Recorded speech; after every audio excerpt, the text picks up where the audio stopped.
Hello class seventh. कल हमने उरियर से तंजावुर तक चोल वंश सत्ता में कैसे आए ये सारी कहानी पढ़ी।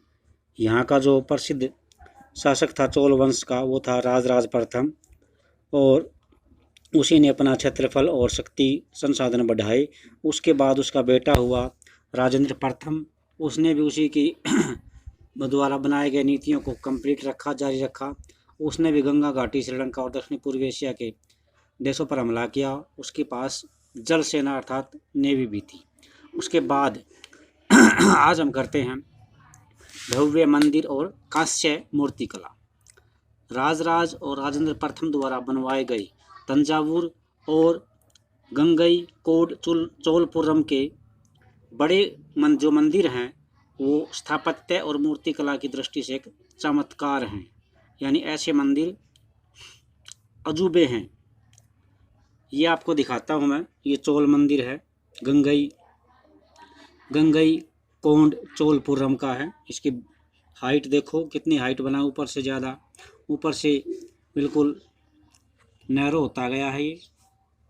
तो चोल मंदिर अपने आसपास विकसित होने वाली बस्तियों के केंद्र बन गए। यानी चोल जो मंदिर थे अपने आसपास, उनके आसपास जो बस्ती होती थी उनके सेंटर बन गए, मुख्य गतिविधि वहीं पे होने लगी। ये शिल्प उत्पादन के केंद्र भी थे, शिल्प उत्पादन के केंद्र। मंदिर शासकों और अन्य लोगों द्वारा दी गई भूमि से भी संपन्न हो गए थे। जो मंदिर थे वो शासकों और अन्य लोगों द्वारा दी गई भूमि से भी संपन्न हो गए थे।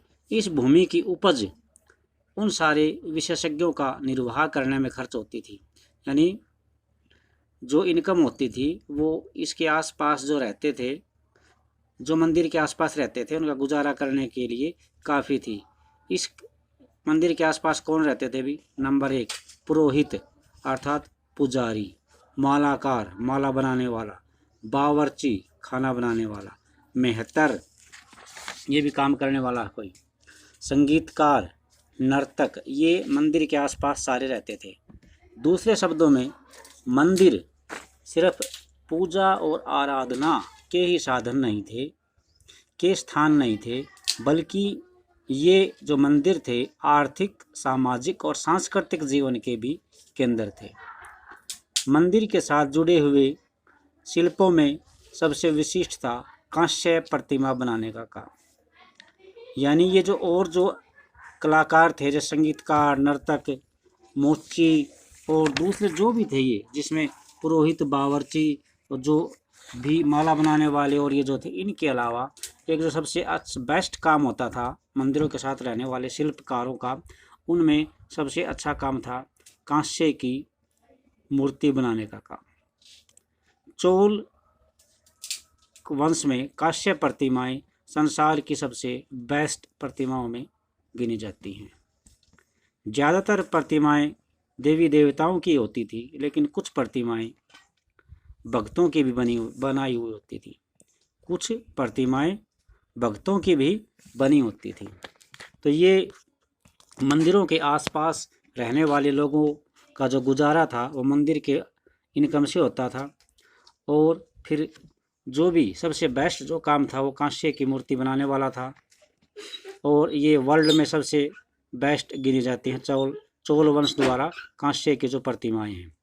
फिर चोल वंश में कृषि और सिंचाई का क्या दृष्टिकोण था, सिंचाई कैसे होती थी, क्या था, क्या प्रबंध कर रखे थे।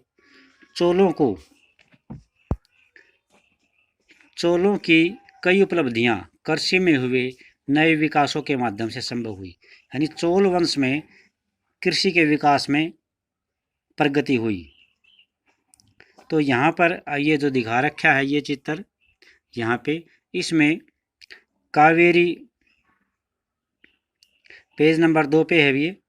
कावेरी नदी बंगाल की खाड़ी में मिलने से पहले कई छोटी छोटी शाखाओं में बढ़ जाती है।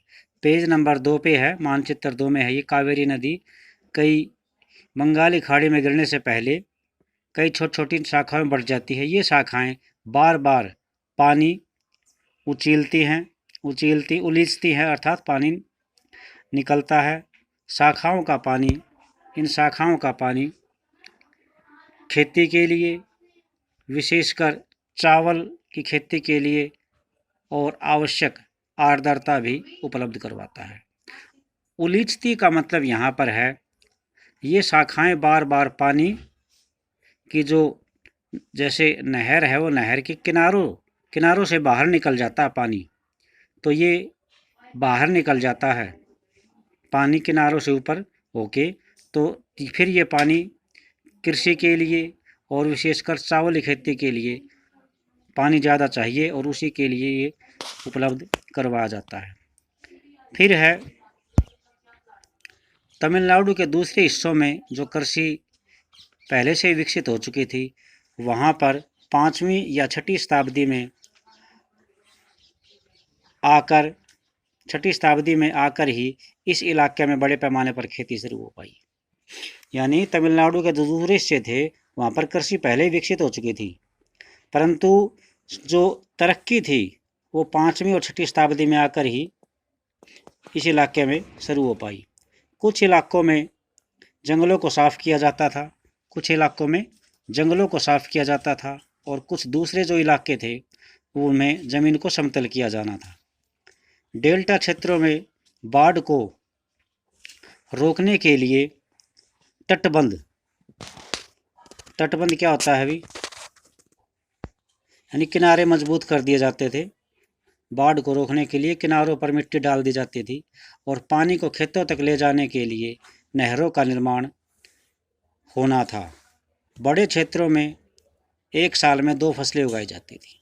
तो ये एग्रीकल्चर का सिस्टम बताया है। और ये है एक कांस्य की जो प्रतिमा है, ये चोल वंश के शासकों के दौरान बनाई गई है। चोल कांस्य प्रतिमा चोल वंश में। फिर है ये जो दिखा रखा है, ये 9वीं शताब्दी में तमिलनाडु का एक जल द्वार है। हौज को नदी की शाखाओं में पानी के प्रवाह को इसके जरिए कंट्रोल किया जाता था, इससे पानी सीधा खेत में पहुंचता था। फिर जो कई जगहों पर फसलों की जो सिंचाई थी कृत्रिम रूप से भी होती थी। सिंचाई के लिए कई पद्धतियां अपनाई जाती थी। कुछ इलाकों में कुएं खोदे जाते गए, कुछ इलाकों में बारिश के पानी को इकट्ठा करने के लिए विशाल तालाब बनवाए गए। याद रहे, आपको याद होना चाहिए कि सिंचाई के काम में योजना की ज़रूरत होती है। यानी सिंचाई का जो भी काम होता है उसके लिए प्लानिंग की ज़रूरत होती है। जैसे श्रम और संसाधनों को इकट्ठा करना, यानी मजदूरों को, और मजदूर जिस संसाधन से काम करेंगे उनको इकट्ठा करना, हर काम की देख रेख करना, और यह तय करना कि पानी का बंटवारा कैसे किया जाएगा। ज़्यादातर नए शासकों और साथ ही साथ गाँव में रहने वाले लोगों ने इन गतिविधियों में सक्रिय रूप से दिलचस्पी दिखाई। तो यहीं तक पढ़ेंगे आज। तो ये हमने सिंचाई के बारे में पढ़ा और चोल कांस्य प्रतिमाओं के और मंदिरों के बारे में पढ़ा आज। तो चोल कांस्य प्रतिमा के बारे में लिखा है कि ये चित्र नंबर 4 में ये दिखा रखा है। कितनी सावधानी के साथ इसे बनाया गया है, सजाया गया है, इस पर गौर कीजिए। ऐसी प्रतिमाएं किस तरह बनती थी, इसे जानने के लिए हमें चैप्टर 6 पढ़ना पड़ेगा। तो आज के लिए इतना ही। जो मेन पॉइंट्स आए हैं उनको आप ज़रूर लिख लेना। थैंक्स। आज के लिए इतना ही।